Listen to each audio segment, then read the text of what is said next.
What's up, everyone? God bless you. Hope everyone's having a beautiful, positive, and blessed day on this amazing, beautiful, positive, and blessed day. Guys, I have a thought. Let me ask you a question first. What are your thoughts on working on yourself? How much do you actually work on yourself? This is a topic that I come across so much with people that when I speak to them, I ask them questions, a lot of questions, because I don't live their lives. I'm not walking in their shoes, and I don't even know their mindset, even though I have an idea coming in, but I like to dig deeper. That's something that I like to do. I like to dig deep into their minds to make sure that I know and understand everything we're about to talk about. So one of the things that I strive on, right? Jim Rohn said this quote: "I will work hard on me for you if you work hard on you for me." This is a quote that has lived with me for so many years since the day I heard it. And it's mainly for relationships. And when I say relationships, I don't mean just a couple. I don't mean just marriage. I mean everything. I'm talking about business. I'm talking about friendships. I'm talking about everything that has to do with that quote, because it's very important to understand that when you work harder on yourself, when you build yourself up to become the person you've always wanted to be, everyone around you will notice. They won't tell you, but they'll notice. And when I tell you that when they notice, they will begin to understand the new person you've become. When I started this back in 2007, everyone looked at me like I was crazy. I went on this positive kick for so many years, and I was consistent. I never faltered. And then when faith came into my life in 2009, I just reached a whole nother level. But what I didn't know, that it was just the beginning. So everyone around me was a little bit uncomfortable at first. And some of them probably still are. But the majority of people didn't get it. They're like, "Hector? No, come on, stop. No." What? At that time, it was hard for me to kind of translate who I was becoming because I was new to it. But I knew where I wanted to go, but I didn't know how to express myself to other people other than I'm going to start thinking positive. I used to have a phrase that said, "I will have a positive day and so will you." That's what I used to say all the time, and people never got that. Now, I have a phrase that says, "Heal your spirit while building your body." So these are things that, honestly, that I strive on. I strive on improving my vocabulary.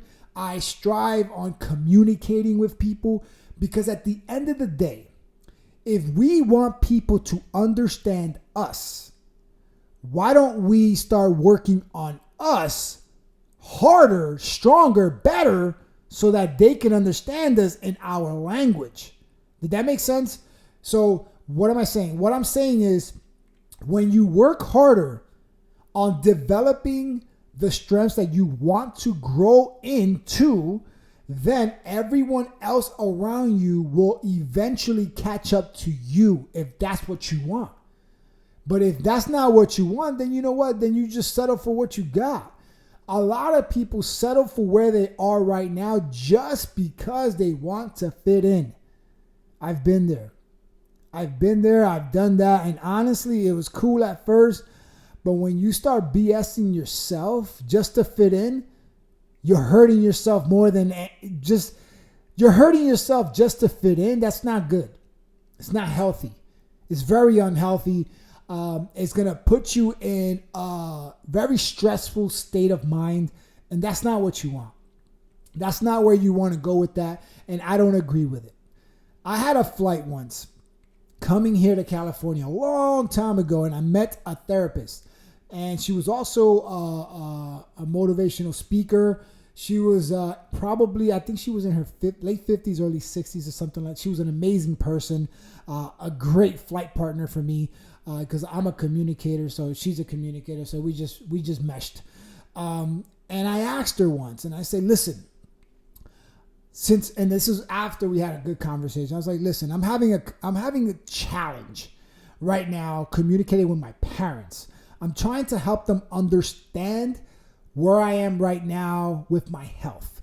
And I want to help them. I want them to get it. I want them to understand where I'm going. And she was like, that's the problem. You're you're forcing yourself on them. You're trying to force your lifestyle on them. That's when you're going wrong. And I'm like, okay, I'm listening. All right. She's like, why don't you change the narrative? Why don't you show them the possibilities if they make those changes, what their life might look like?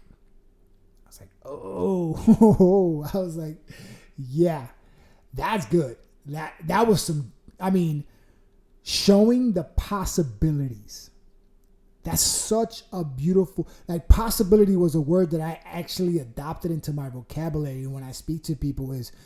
It's like when you speak to your kids, when you speak to a person that's your age, younger, older, whatever, show them the possibilities if they become what you're going.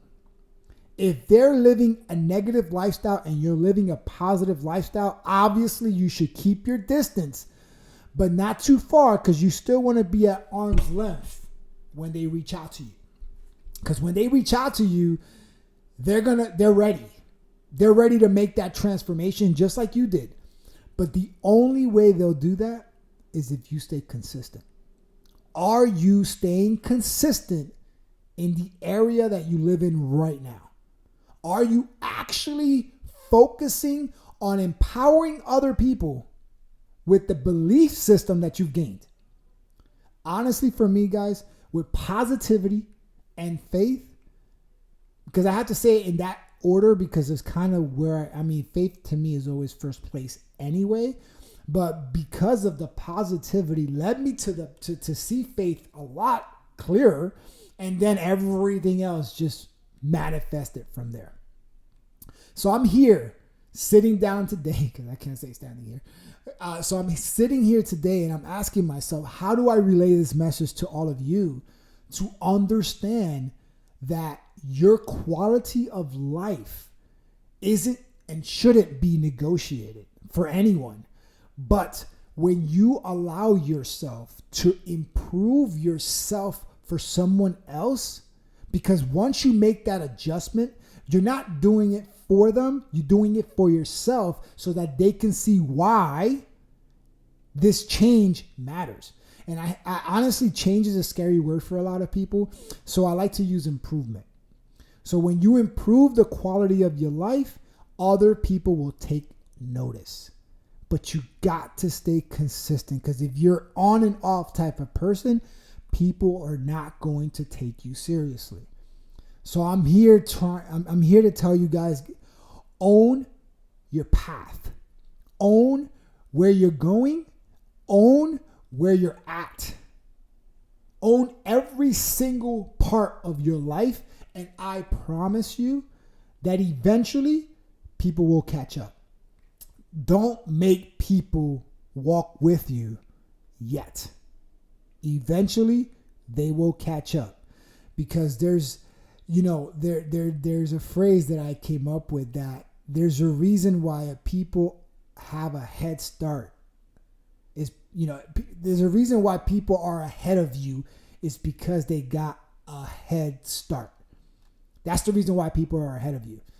All it is because they got a head start. Your job is to take notice of what is existing around you and go after it. So with that being said, God bless you, and I hope you received this message today. If you did, comment, share, everything, all those good stuff. But always remember and never forget to have faith, not fear, while healing your body, while healing your spirit, while building your body. Have faith, not fear. Let's go.